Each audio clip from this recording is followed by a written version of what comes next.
Le gameplay à la première personne peut souvent donner aux joueurs une expérience plus immersive, mais dans Baldur's Gate 3, les objets pillés, les déplacements dans le monde, les situations de combat ont tous été conçus pour un point de vue isométrique, alors que se passe-t-il si votre caméra était toujours verrouillée à la première personne? Cela apporterait-il plus de sensations dans notre monde bien aimé? Plus important, pouvez-vous battre Baldur's Gate 3 tout en étant verrouillé en pauvre? Comme toujours, le jeu commence à bord d'une nautiloïde, mais cette fois, tout est plus distrayant. Si vous êtes comme moi, vous apprenez rapidement à regarder vers le haut, et c'est beaucoup plus amusant parce que les développeurs n'y ont jamais pensé. Dans cette première bataille, j'ai découvert que contrôler l'aile était, de mon point de vue, beaucoup trop bancal à mon goût, et que poignarder les ennemis était beaucoup plus satisfaisant. Les diablotins sont étrangement plus menaçants, donc on va pousser l'aile vers une mort certaine, justement, vers son destin, ce qui fait une course solo beaucoup plus intéressante. Les tâches normalement banales, comme grimper sur ce maillage artériel, que j'ai maintenant trouvé passionnante, et ce cerveau-chat, bien plus mignon que je ne l'aurais imaginé. C'est presque criminel que l'Ariane ne nous ait jamais laissé voir tout ça sous ce nouvel angle. J'ai même acquis une nouvelle séance d'appréciation pour la séquence d'évasion lorsque j'ai pu voir mon allié mourir sous mes yeux une fois sur la plage. J'ai admiré la jolie vue sur la mer. Puis j'ai tenté bien sûr d'escalader certaines falaises, ce qui n'est pas un problème majeur et c'est assez compliqué pour l'instant. Mais espérons que cela n'ait pas d'importance dans un endroit critique. Plus tard, l'exécution d'une fusée mentale au bord de la mort m'a amené au niveau 2 et j'ai décidé justement de changer de classe à chaque partie. J'avais pu commencer avec Rogue et le multiclasse maintenant m'intéressait, car ces deux classes ne changent pas beaucoup entre les niveaux 1 et 12. Et pour que ce plan reste viable à l'avenir, la tombe de Wister est l'arrêt numéro 1. Assassiner les bandits à l'extérieur ressemblait à un médiéval version Hitman que je ne savais pas vouloir avec un tir à la tête propre et une poussée dans une fosse ne faisant qu'ajouter à mon plaisir justement contre les morts vivants. À l'intérieur, j'ai utilisé mon attaque éprouvée, suivie d'une technique de cachette derrière. Mais ouvrir la porte pour découvrir à quelle distance votre ennemi s'est approché peut être un petit peu déconcertant. J'ai brièvement admiré la statue de Jal avant de libérer l'homme os, puis je me suis dirigé vers le tuyau de téléportation qui m'a permis de remonter à la surface. La bataille de Grove m'a permis de découvrir à quel point nos personnages voient si peu de choses, justement, canoniquement, pendant un combat, ce qui fait que ça laisse en fait place à notre imagination, jusqu'à ce que je puisse avancer et tirer sur ce gobelin au visage. Vous trouverez ça difficile à croire, mais je me suis pas du tout ennuyé sur ce combat que je connais pourtant par cœur. Ce système de poulie complexe pour la porte m'a complètement intrigué plus longtemps que je ne voudrais l'admettre. La capacité à l'âne à rendre les cordes non fonctionnelles est vraiment inégalée. Le bosquet d'émeraude semblait frais, plus grand, presque magique. Parfois la capacité à lever les yeux est peut-être quelque chose qu'on prend beaucoup trop pour acquis dans notre vie quotidienne. Après avoir passé trop de temps à faire du tourisme, j'ai quitté le bosquet. Quelques absolutistes sur le chemin m'ont invité à venir faire de la spéléologie. Et là, si les grottes avaient l'air aussi belles dans le monde réel, je sortirais sans doute de temps en temps. J'ai ressenti de la nostalgie, Justement, la même nostalgie qu'en explorant Skyrim pour la première fois, l'époque où Bethesda se souciait de nous. Donc on va continuer, les gardes de Walking étaient confus, car je m'étais plus intéressé à vérifier le décor enflammé qu'à les aider à compter gratuitement leur florique. Les cendres sur le sol m'ont fait demander dans quel univers elles infligent un des 4 de dégâts, alors que même dans la réalité ça infligerait peut-être un des 2. Se battre dans le village ravagé était désorientant, mais d'une manière extrêmement difficile. C'est compliqué de dire ce qu'on ressent métaphorique quand on est habitué au point de vue aérien. On connaît ce champ de bataille comme ma poche, mais c'est un peu plus compliqué justement. Tu ne pourras pas naviguer comme un pro. Ce gobelin en particulier m'a laissé impressionné et confus quand il a tiré un coup de feu à travers une fenêtre qui semblait justement impossible. Sans surprise, j'ai quand même bien sûr gagné le combat aussi. Sous le village ravagé d'Indiana, Jones, la nécromancie, puis j'ai oublié de terminer la quête en réfléchissant à ce qu'aurait pu être ce dinosaure suspendu. Jones, d'une manière ou d'une autre, cela devenait le canon. Vous serez Baldur's Gate 3 avec ce défi de TDAH. Vous savez à quel point la caméra à la première personne semble être distrayante pour revenir aux choses qui comptent. Dans le camp des gobelins, ma prochaine destination, répandre le sang des gobelins, l'objectif bien sûr étant la cible. Numéro 1. Donc en glissant du pont pendant qu'elle tenait bon pour être tuée par ma main, le prochain prêtre était poussé à mort, mais pas avant d'avoir appelé justement ses alliés à l'aide inconscient. De ce fait, ouvrir la porte a déclenché un combat immédiat répondant à l'appel. Elle m'a donné une leçon gratuite sur la folie du sort obscurité. Je ne suis pas sûr que je me plaindrai à nouveau du sort de l'obscurité. Très chiant le sort obscurité d'ailleurs.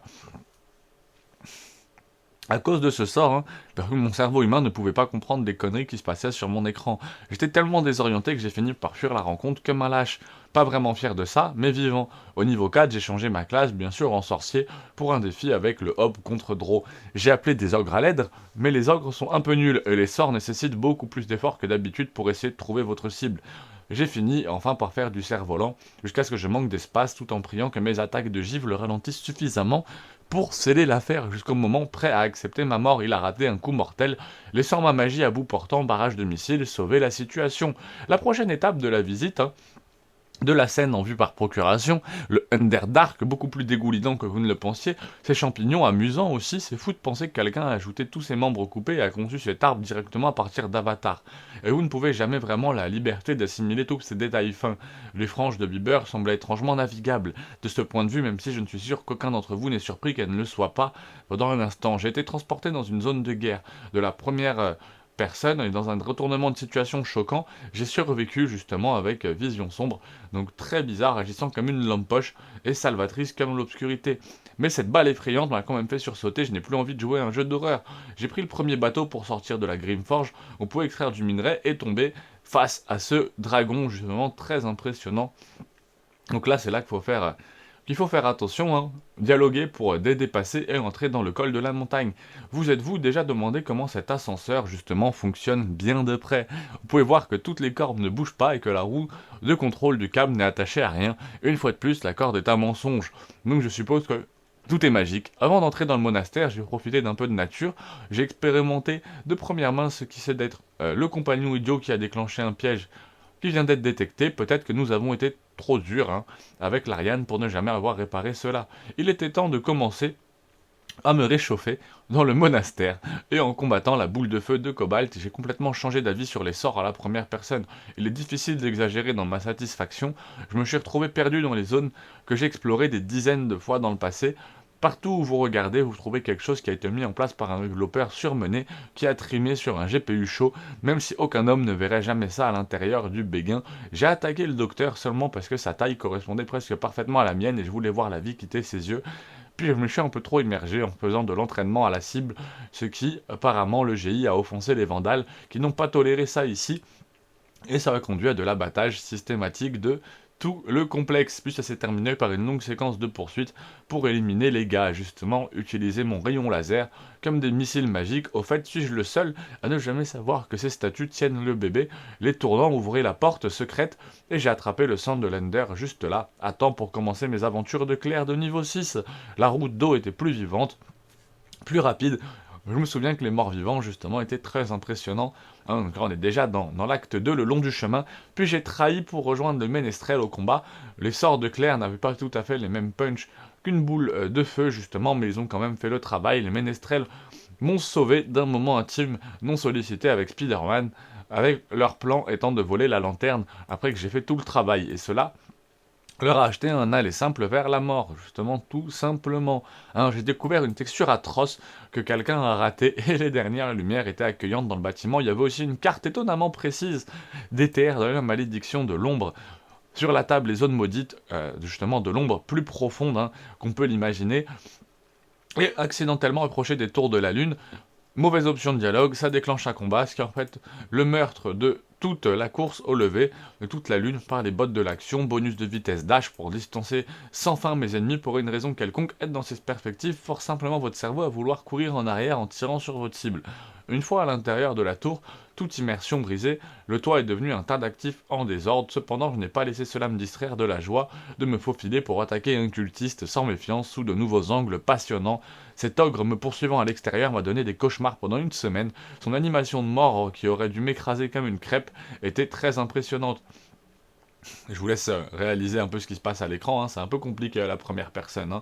Les quais de la prison des tours de la cuisine m'ont amené au niveau 7 et j'ai laissé une partie de Moonraze en vie pour commencer ma vie de druide. Elle jurait que les formes sauvages n'étaient pas exactement fonctionnelles dans mes modes, mais je ne voulais pas les ignorer complètement car elles étaient aussi un peu cosmiques, à la manière de leur dysfonctionnement. Je les utilise que quelques fois pour rester plus précis par rapport aux défis choisis.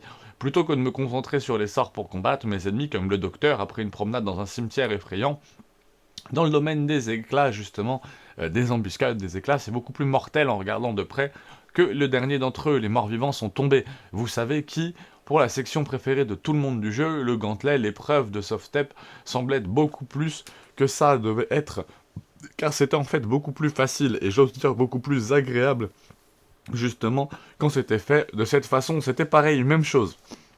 Pas grand chose à dire là-dedans. Je pensais que le labyrinthe, justement, serait le pire puzzle du jeu. Hein. J'ai presque envisagé de me faire éliminer pour le sauter, mais je sais que certains d'entre vous, la souffrance est contente. Donc j'ai essayé de tracer le chemin en utilisant un livre qui n'a pas fonctionné. 11 échecs de brute force plus tard, j'avais trouvé le succès, mais ne me demandez pas comment. Abonnez-vous simplement à ma chaîne pour plus de douleur. Arrivé justement près de la statue, j'ai tué des rats pour terminer mon contrat pour la dernière gemme d'Uriel. Il est plus intéressant en personne et ses meubles sont assez justement intéressants. Désolé, j'ai toujours pas YouTube Premium, va falloir vous abonner en masse pour qu'il y ait YouTube Premium, ça ferait super plaisir les frères. Les gemmes d'Umbral m'ont d'abord acheté un trajet en ascenseur, puis une ouverture par le bord des ondes, parachutisme, hein, et ensuite dans l'abîme, j'ai fait un hibou dans tous les sens. Une fois qu'il s'est stratégiquement coincé, je l'ai repoussé à la mort, puis j'ai libéré Night Song justement. Jira était déjà prêt à attaquer les tours. Dès le lever de la lune, la dernière ligne de défense étant Zeld, normalement regarder ses alliés PNJ prendre leur tour ne m'intéresse pas, mais cette fois je me suis retrouvé captivé justement. Lorsque le rat d'Odrif a été éliminé, j'ai rencontré Night S et j'ai appris au donjon à affronter Krieg. Toute cette rencontre justement n'était qu'un étrange spectacle de lumière laser. Ce paladin, vous êtes flashbangé à plusieurs reprises par des coups et des rayons de lune pour déterminer un niveau gagnant.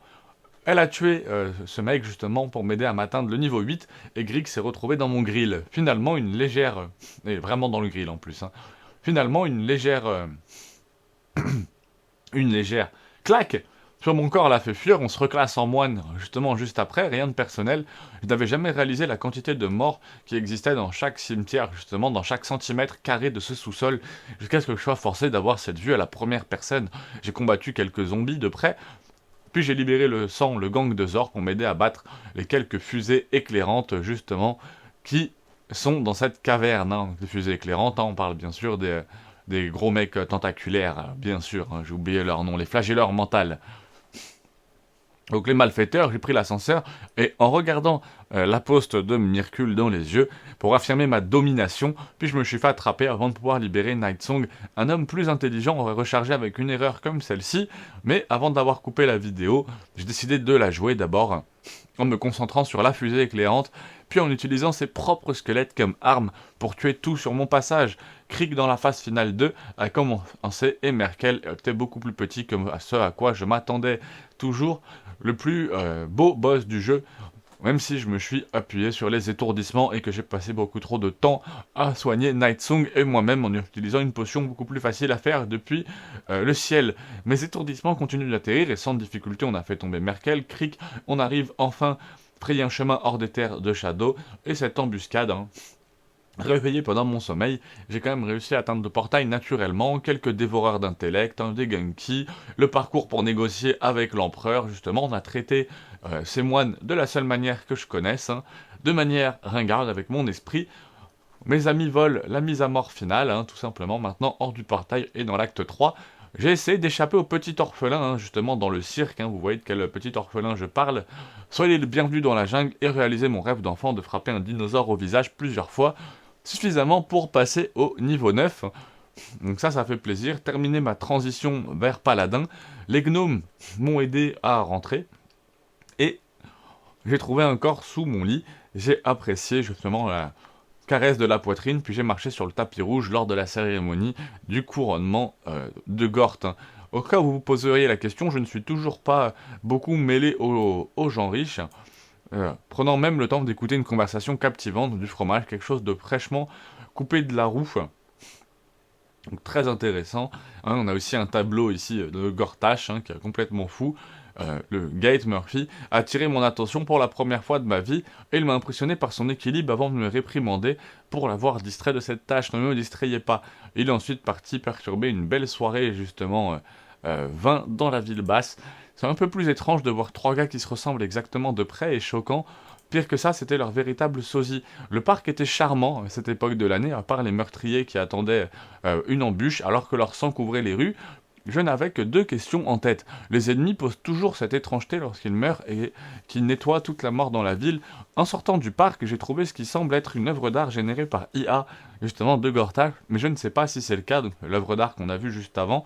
Je suis un petit peu en retard justement sur la vidéo, malheureusement. Ce n'est pas le cas, ça déclenche juste là une bataille instantanée, hein, au tour par tour tout simplement. Si c'était le premier acte, je peux vous garantir que vous seriez moins plein de ce que j'ai fait avant d'attaquer le combat dans cette pièce qui était assez difficile, car j'ai sous-estimé la distance, hein, de cet homme, c'est assez compliqué, et puis là en plus, on est dans des parties de l'acte 3 qu'on connaît moins par cœur, parce qu'on a beaucoup fait l'acte 1, l'acte 2, et en fait cet acte 3 c'est un peu différent de ce qu'on voit d'habitude, hein. Donc c'est assez cool.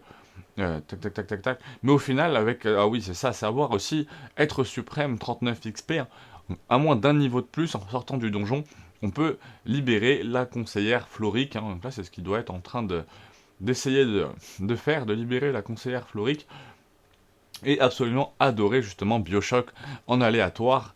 Je sais, mais depuis la première fois que j'ai posé mes yeux sur le trône de fer, ça m'a donné des vibrations de ravissement qui ne pouvaient tout simplement pas être satisfaites à la troisième personne. J'ai demandé au nain de m'amener là-bas, sabotant toute relation potentielle que j'aurais pu avoir avec Gord, juste pour que je puisse voir le monde d'en bas, et je dois dire que ça valait le coup. Mon seul regret ici étant d'avoir perdu du temps à sauver l'éclair Gunjan, qui était assez efficace, au moins avec tous ces couloirs, droit quelques sections. Ouais, donc là après c'est un peu, ouais, les insectes me rappelant ces graphismes 2D, justement. Bon là ensuite la traduction nous suit un petit peu moins, mais c'est pas grave. De toute façon vous l'aviez compris, hein, c'était une traduction justement de la vidéo de Proxy Gate Tactician, hein, que j'ai découvert avec cette vidéo, donc n'hésitez pas à aller faire un petit tour sur sa chaîne, il a plein de vidéos sympas, un peu comme Frapolo 94 ou Der Krekun sur Ferenhunger et Ferenhunger Termina. On voit que là, la première personne, il essaye quand même de se faire le dragon en dessus, donc très impressionnant. Il libère la conseillère Floric, et ça c'est cool. On voit qu'il fait un carnage, c'est quand même impressionnant, c'est de se dire qu'il est toujours avec un seul personnage pour l'instant, hein, qu'il a quand même recruté personne. Donc, il charge dans cette installation de surveillance en acier, avec pour objectif de sauver le reste de ses gardants qui bottaient plus de cul que je n'en ai jamais vu dans cette pièce. Malheureusement, un petit peu trop, car alors que les ennemis déchus ont laissé tomber le motivateur, deux sont tombés en même temps. Donc très compliqué. Peu importe, hein, dans cette fonderie, il n'y a pas grand-chose. C'est une zone d'exploration assez cool, mais il n'y a pas grand-chose qui a attiré mon attention, à l'exception de ces sauts de lave, justement. Intéressant, la ville est très belle, hein, la première personne comme ça, c'est assez surprenant. Donc là, il a fait exploser tout le monde avec une simple attaque. Ouais, ensuite, trou noir pour attirer tout le monde. Et il n'y a plus qu'à achever tranquillement ce qui reste là. Pour les 500 derniers XP, ouais, c'est ça. Il a donc fait retirer quelques poissons au bord de la mer pour passer niveau 12, hein, c'est ce qu'il dit au moment où il explose tout ça. Je n'ai jamais m'inquiété de voir le monde de quelqu'un d'autre que de mon propre point de vue dans la vraie vie. J'ai regardé avec joie la destruction du monde du ciel, car il semblait y avoir un nautiloïde stationnaire, pas sûr. De quoi il s'agit maintenant, vous connaissez la procédure pour cette section de jeu invisible.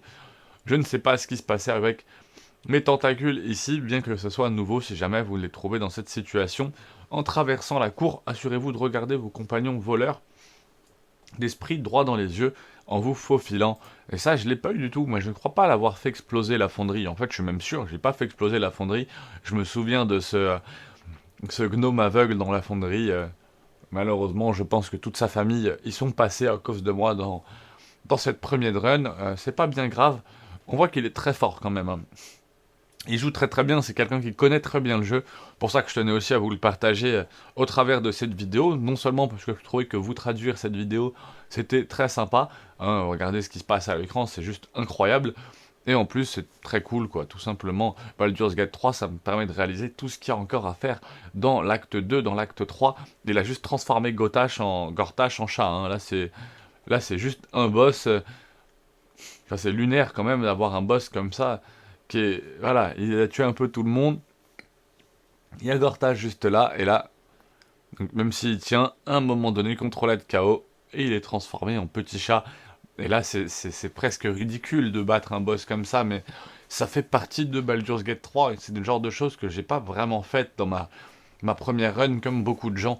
Et je pense qu'on se rend pas compte de Baldur's Gate 3, c'est l'énormité en fait de ce jeu. C'est quoi la main au-dessus là? Ça avait l'air d'être un sort aussi assez particulier en tout cas. Tous ces... Ah, je les ai cherchés ceux-là, je crois que je les ai tués aussi. Et on se retrouve face à cette statue, le vrai héros de Baldur's Gate 3. Très très cool. Là ici on a une fin un peu particulière. Si vous avez vu ma vidéo 106 choses secrètes sur Baldur's Gate 3, vous êtes au courant de la fin particulière que vous pouvez avoir ici. Il a ensuite essayé de dominer le cerveau, mais bon, bah, c'est une chance sur 99, c'est quasiment impossible. Encore, il y en a qui ont réussi hein, à dominer le cerveau, il me semble peut-être que moi aussi d'ailleurs dans ma run. Et donc là, tout est détruit. Il y a un combat ici qui est énorme là-dedans. Et donc là, il s'est bien transformé en flagelleur mental. Hein. Il a joué avec les flagelleurs mentaux pour passer, ou alors c'est juste un déguisement, c'est possible. Je vais essayer de voir en vite fait. Merci à tous ceux qui suivent en tout cas, ça fait vraiment plaisir. Ça fait vraiment plaisir, j'ai moins punaire. Non, bah écoutez, je crois pas. En tout cas, il arrive à tuer complètement le cerveau. Et non, vous voyez, son personnage revient 120, donc ça n'avait rien à voir, je sais pas pourquoi. En tout cas, ce combat-là, tout seul, comme ça, avec ce qu'il a fait, c'est une dinguerie. Il arrive à aller jusqu'au fond. Vous connaissez ce combat. Hein. Ouais, c'est un combat que je fais avec mes 4 compagnons. En plus de ça, j'invoque tous ceux qu'on peut invoquer pour venir aider. Et je galère, hein. Je le fais à la 2e ou à la 3e fois. Baldur's Gate 3 nécessitant un investissement. Déjà, vous arrivez à ce combat, vous êtes à 100 heures ou peut-être même 120 heures de jeu. À un moment donné, moi je voulais juste le finir ce combat quoi. Mais bon, c'est pas grave. Un joli jeu d'échecs ici avec un magnifique dé, plein d'ossements. En fait, c'est vrai que le fait de voir ce jeu à la première personne, ça change complètement l'idée qu'on peut se faire du jeu.